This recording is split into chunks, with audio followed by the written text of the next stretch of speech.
అనుభవిస్తూ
పాపం పరిహారం అయ్యేది.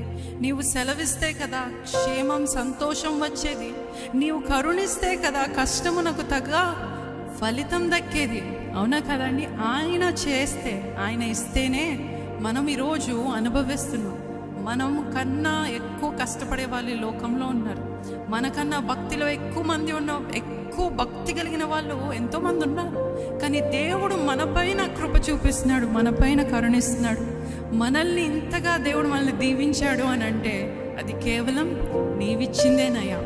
ఏదో నేను చేసింది కాదు, ఏదో నేను సంపాదించుకున్నది కాదు, ఏదో నేను ఐఎమ్ వెరీ రైచియస్, నేను నీతివంతుడిని కనుక దేవుడు నన్ను ఈ స్థాయిలో పెట్టాడు అన్న గర్వం రాకూడదండి. ఈరోజు ఇలా ఉన్నామంటే, ఈరోజు మనం ఇలా ఉన్నామనంటే అది కేవలం దేవుడిచ్చింది. ఆయన కృపలో, ఆయన కనికరం, ఆయన కృపాభిక్ష అంటారు చూడండి, కృపాభిక్ష అంతే. కృపాభిక్షలో పొందుకున్న ఇది, ఈ స్థితి, ఈ స్థాయి, దాన్ని బట్టి దేవుణ్ణి స్తుతిస్తూ ఒక చరణం మరొకసారి పాడదామా? నీవు సెలవిస్తే కదా క్షేమం సంతోషం వచ్చేది. చెప్దామా? నీవు సెలవి